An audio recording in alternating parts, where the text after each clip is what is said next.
আজকে জাতীয় ঐকমত্য কমিশনের সাথে আমাদের বৈঠকে একটা বিষয়ই নির্ধারিত ছিল। এটা গতকালকেও আংশিক আলোচনা হয়েছে, আজকে আবার উত্থাপিত হয়েছে যে সাংবিধানিক বিভিন্ন প্রতিষ্ঠান এবং সংবিধিবদ্ধ প্রতিষ্ঠানের নিয়োগের জন্য একটা নিয়োগ কমিটির প্রস্তাব আগে থেকেই ছিল। সেটা ওনারা এনসিসি নামে আগে অভিহিত করছিল, ওখান থেকে ওনারা সংশোধিত হয়ে এই প্রতিষ্ঠানগুলোর নিয়োগ কমিটি হিসেবে অভিহিত করেছে।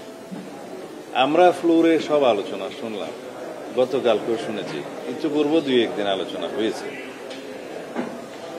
সবার আলোচনা শুনে এবং সবার মতামত শুনে আমাদের কাছে মনে হয়েছে আমাদের যে পূর্বের অবস্থান ছিল, আমাদের দলের পূর্বের অবস্থান ছিল যে আমরা সাংবিধানিক কোনো প্রতিষ্ঠানের এবং সংবিধিবদ্ধ কোনো প্রতিষ্ঠানের নিয়োগ কমিটির জন্য আলাদা সংবিধানে কোনো প্রভিশন রাখার পক্ষপাতী ছিলাম না। আমরা প্রস্তাব করেছিলাম সাংবিধানিক সমস্ত প্রতিষ্ঠানের যে নির্ধারিত আইন আছে, অথবা না থাকলে সেটা আইন করতে হবে, সেই সমস্ত আইনে আমরা যাবতীয় বিষয়াবলী এমনভাবে আনি যাতে এই সমস্ত প্রতিষ্ঠানের স্বচ্ছতা, জবাবদিহিতা এবং অন্যান্য বিষয়ে যে অ্যাকাউন্টেবিলিটি সেটা ফিক্স করা যায়। শুধুমাত্র আমরা কোনো প্রতিষ্ঠান করলাম, তাদের কোনো জবাবদিহিতা থাকলো না এবং তাদের ট্রান্সপারেন্সি থাকলো না এবং তাদের আচরণবিধি থাকলো না, সেটা ঠিক হবে না। তা এখন যেহেতু আমরা সংস্কারের মধ্য দিয়ে যাচ্ছি, একটা শক্তিশালী ন্যাশন বিল্ডিং অ্যাক্টিভিটিসে আমরা মনোযোগ দিয়েছি, এই প্রেক্ষিতে সবাই মনে করছে যে জাতীয় সংসদ নির্বাচন সহ অন্যান্য নির্বাচন কন্ডাক্ট যেহেতু একটি স্বাধীন নির্বাচন কমিশন করে, সুতরাং এই নির্বাচন কমিশন কোনো এক্সিকিউটিভের পার্ট না, এটা কোনো লেজিসলেচারের পার্ট না, এটা জুডিশিয়ারিরও পার্ট না। কিন্তু নির্বাচন যখন ওনারা কন্ডাক্ট করেন তখন তাকে রাষ্ট্রের বিভিন্ন অঙ্গের সহায়তা নিতে হয় এবং সাংবিধানিকভাবে প্রশাসন সহ অন্যান্য সমস্ত সংস্থা নির্বাচন কমিশনের চাহিদা অনুযায়ী সহায়তা করতে বাধ্য। এবং নির্বাচন কমিশন নির্বাচন পরিচালনা সহ তাদের অ্যাক্টিভিটিসে এটা স্বাধীনতা দেয়া হয়েছে, সাংবিধানিকভাবে দেয়া হয়েছে। এত বছর নির্বাচন কমিশন যেভাবে নির্বাচন পরিচালনা করেছে তার মধ্য দিয়ে সবার কাছে, জাতির কাছে এটা জিনিস প্রকাশিত হয়েছে এবং সবাই আমরা এই জন্যই আন্দোলন করেছি যে নির্বাচন কমিশন যতই স্বাধীন হোক সাংবিধানিকভাবে, যতক্ষণ পর্যন্ত কেয়ারটেকারের অধীনে নির্বাচন অনুষ্ঠান না হচ্ছে ততক্ষণ নির্বাচন কমিশন স্বাধীনভাবে কাজ করতে পারে না। এখানে নির্বাচন কমিশন স্বাধীন আছে এবং কেয়ারটেকার গভর্নমেন্ট প্রতিষ্ঠিত হয়ে গেছে প্রায় বলা যায়, কিছু আইনি প্রক্রিয়া বাকি আছে, কিন্তু আইনি প্রক্রিয়া যাই হোক না কেন পরবর্তী সংসদ সেই কেয়ারটেকার আইনটা আবার প্রণয়ন করতে, প্রতিস্থাপন করতে সক্ষম। তো সুতরাং আমরা ধরে নিতে পারি যেহেতু সারা জাতীয় ঐক্যবদ্ধ যে নির্বাচনকালীন তত্ত্বাবধায়ক সরকার থাকতে হবে, সেটা হয়ে গেছে মনে করেই আমরা চিন্তা করছি এই তত্ত্বাবধায়ক সরকারের অধীনে নির্বাচন হবে এবং নির্বাচন কমিশন সাংবিধানিকভাবে প্রকৃতপক্ষে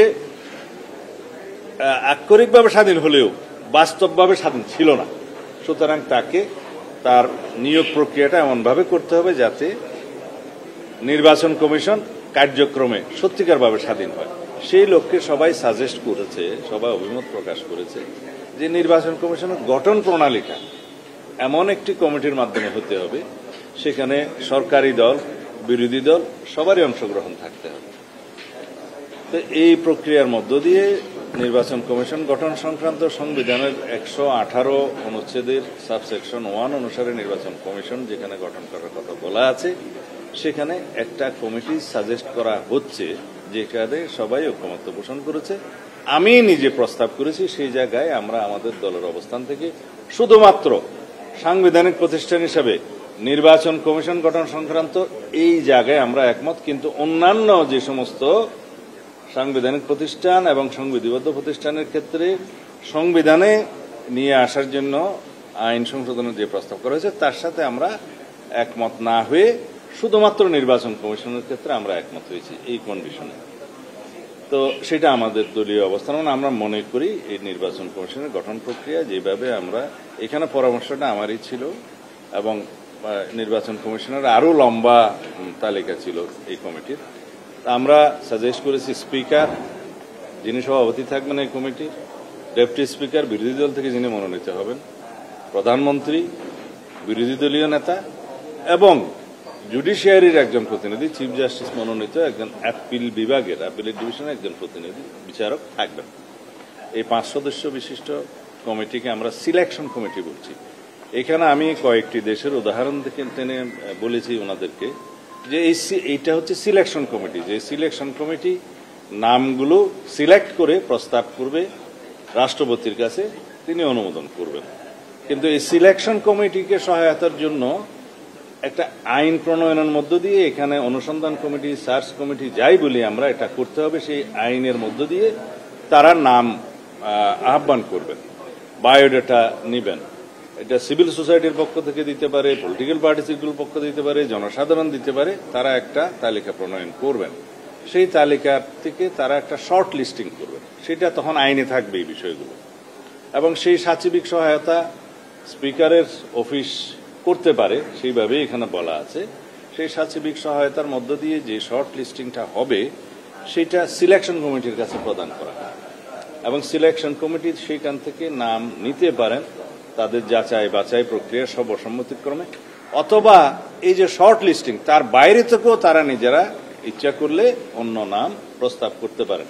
সেইটার একটা স্বাধীনতা এখানে দেখা আছে। আমি এটা অন্য একটা দেশের উদাহরণ টেনে তাদের আইনের প্রক্রিয়ার মধ্যে করেছি, যেমন চিফ ইলেকশন কমিশনার এবং ইলেকশন কমিশনার, যেটাকে আমরা ইলেকশন কমিশন বললে হয়, এটার গঠন সংক্রান্ত অ্যাপয়েন্টমেন্ট, তাদের রুলস সার্ভিস ইত্যাদি যেখানে এনাক্টমেন্ট করা আছে, এটা কিন্তু যে দেশের কথা বললাম সেখানে কিন্তু সংবিধানে নেই, আইনে আছে।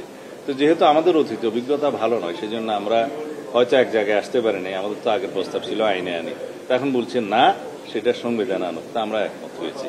তো সংবিধানে আনলে তখন আমরা বলেছি আপার বডি হবে সিলেকশন কমিটি এবং তাকে সহায়তার জন্য সাচিবিক সহায়তা যারা দিবেন স্পিকারের অফিস, এবং সেই এখানে একটা অনুসন্ধান হবে, নাম আহ্বান করা হবে এবং সেই শর্ট লিস্টিংয়ের মধ্য দিয়ে স্ক্রুটিনি হবে, তারা সিলেকশন কমিটির কাছে দিবে, সিলেকশন কমিটি সেখান থেকে বাছাই করতে পারে, অথবা নিজেদের উদ্যোগে এই কমিটি আরও নাম নিজেরাও প্রস্তাব করতে পারবেন, তবে সেটা হবে সর্বসম্মতিক্রমে। সেই সর্বসম্মতিক্রমে যদি ইলেকশন কমিশন গঠিত হয়, এখনকার যে বিধান একজন প্রধান ইলেকশন কমিশনার এবং 4 জন ইলেকশন কমিশনার আছে, সেটা স্পেসিফিক উল্লেখ না করে বলা হয়েছে একজন প্রধান নির্বাচন কমিশনার এবং আইন দ্বারা নির্ধারিত অন্যান্য কমিশনারের ক্ষেত্রে, কারণ সেটা বাড়তেও পারে ভবিষ্যতে। প্রতি পদের বিপরীতে একজন করে নাম প্রদান করবেন আর সিলেকশন করবেন এই সিলেকশন কমিটি, রাষ্ট্রপতি সেটা অনুমোদন করবেন। আগে সার্চ কমিটির যে অপশনটা ছিল যে প্রতি পদের বিপরীতে 2 জন, সেই সুযোগটা আর এখানে রাখা হচ্ছে না। তো সেই নামগুলো সর্বসম্মতিক্রমে এই কমিটি একমত হয়ে রাষ্ট্রপতির কাছে পাঠাবে। এখন এটা 5 বছরের জন্য নিয়োগ হবে। আমি এখানে আরেকটা প্রস্তাব করেছি, 118 অনুচ্ছেদের উপঅনুচ্ছেদ 5-এর পরে একটা আরো সংযুক্তি থাকতে হবে একটা লাইন। সেই লাইনটা হচ্ছে এই ইলেকশন কমিশনার, চিফ ইলেকশন কমিশনারদের জবাবদিহিতা নিশ্চিত করার জন্য সংসদ আইন প্রণয়ন করবে এবং আচরণবিধি প্রণয়ন হবে। কারণ আমরা আগের মতো এই প্রক্রিয়া যেতে চাই না যে কোনো বডিকে এত বেশি স্বাধীন করে দেওয়া হলো, তাদের কোনো অ্যাকাউন্টেবিলিটি থাকবে না, কন্ডাক্ট রুলস থাকবে না, সেটা ঠিক হবে না। তবে আগের বিধান মাফিক যেটা আছে যে সুপ্রিম জুডিশিয়াল কাউন্সিলের আর্টিকেল 96 অনুসারে সুপ্রিম কোর্টের বিচারকরা যে পদ্ধতিতে অপসারণ হয়, এখানেও সেই একই পদ্ধতি প্রযোজ্য হবে, সেটা এখানেও উল্লেখ আছে। কিন্তু সেটা এনাফ নয়, সেজন্য শুধুমাত্র অপসারণ ব্যতিরেকেও তাদের অন্যান্য অ্যাকাউন্টেবিলিটি কি হবে সেটা সংসদ আইনের দ্বারা প্রণয়ন করবে এবং আচরণবিধিও প্রণয়ন করতে পারবে। এইটুকু হচ্ছে এডিশন।